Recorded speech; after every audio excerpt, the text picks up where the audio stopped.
Hello and welcome to the first episode of this tutorial where we are going to develop a full working application with Blazor in Visual Studio.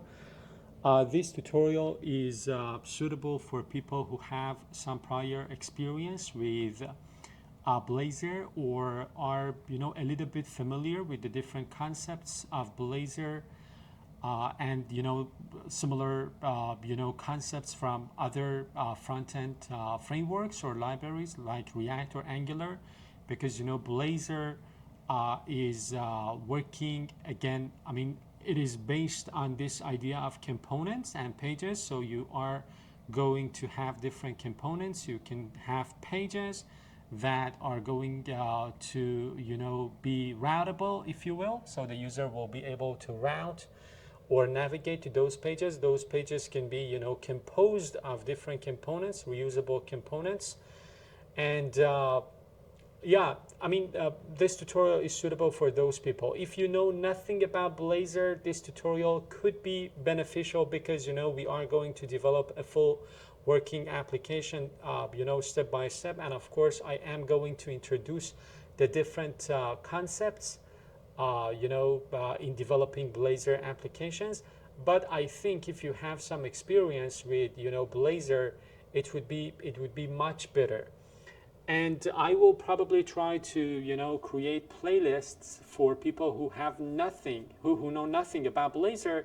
But again, this tutorial is mostly suitable for people who know a thing or two about Blazor, but want to develop a full working application with Blazor and want to refine their knowledge of the concepts of developing a full working application with Blazor. So with that out of the way, I want to again tell you that this tutorial is going to have 10 episodes. You can download the source code using the link in the description of every single video of this playlist. And the domain of the project that we're going to develop is a clinic management system. So we're going to have entities like, for example, patient. We are going to develop different components, different pages. These components are going to leverage the different concepts in Blazor. They're going to have different relationships with each other.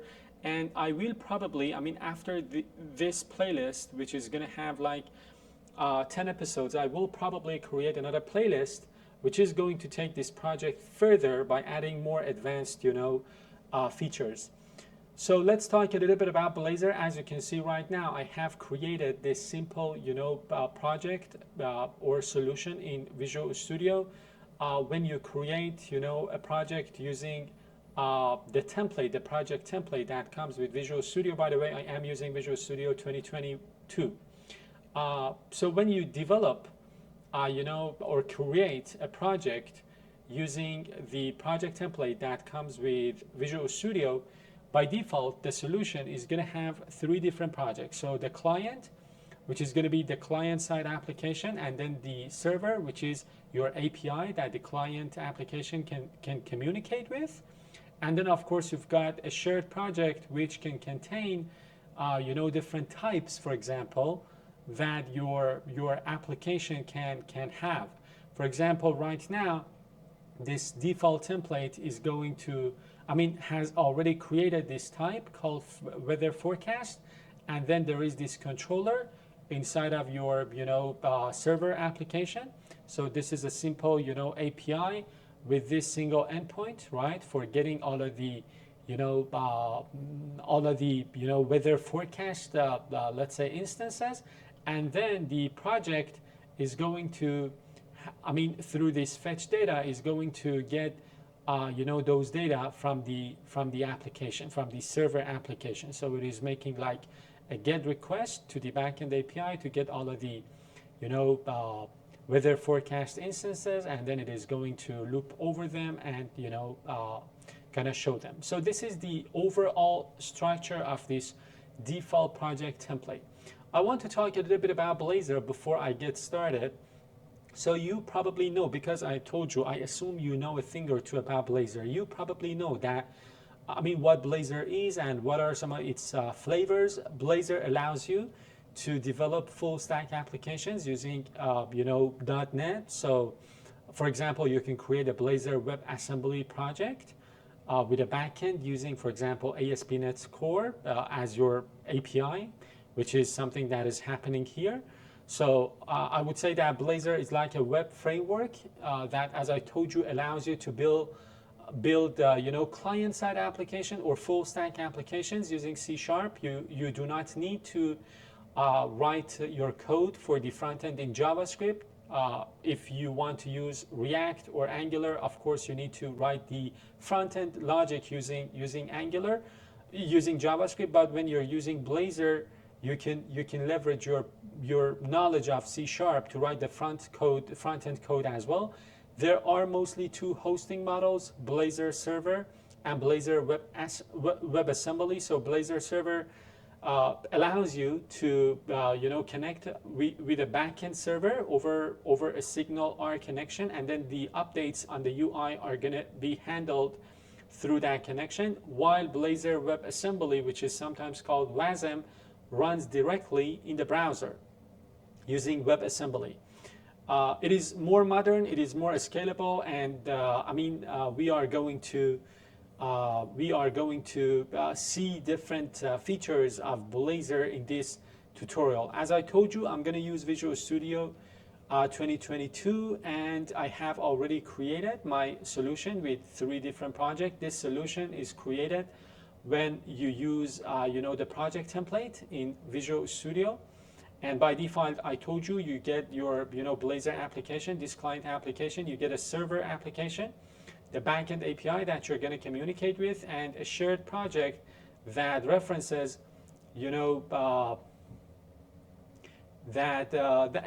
both of these projects, the server project and the client project, are going to reference to kind of host your common types, like for example weather forecast.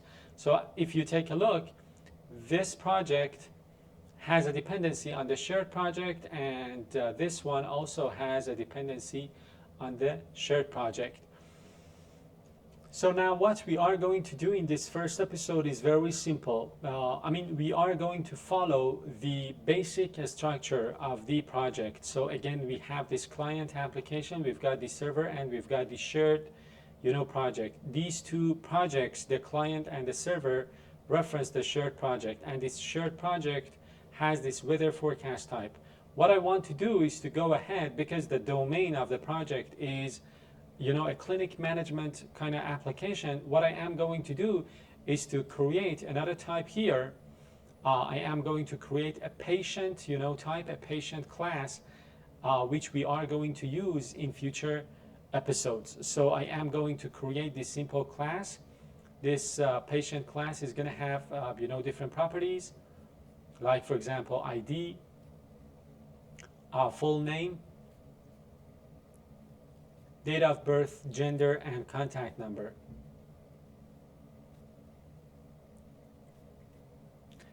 I am not going to spend a lot of time on modeling my domain. I'm not following the practices of let's say clean architecture. If you want to know more about clean architecture, I highly recommend checking out my other playlist about clean architecture. If you really want to spend a lot of time on modeling your domain, that course is going to be perfect for you. But right now we are going to start very simple. So as I told you, we're going to start using the structure, the template that this project already has. We're going to put our types here. We are going to create our controllers inside of the server application, and then the client will host your pages and components. By the way, if you want to know about unit testing with Blazor and BUnit, which is a testing framework, the good news is that I have created a playlist for that. So if you want to know more about Blazor and unit testing, I recommend checking out the other playlist that I have about Blazor. I'm gonna wrap up this video here. I hope you've enjoyed watching the first episode. I know that we didn't write a lot of code. We only created this simple type. But no worries, as we progress throughout the course, we will, write a lot of code. So stay tuned and follow me in the next episode.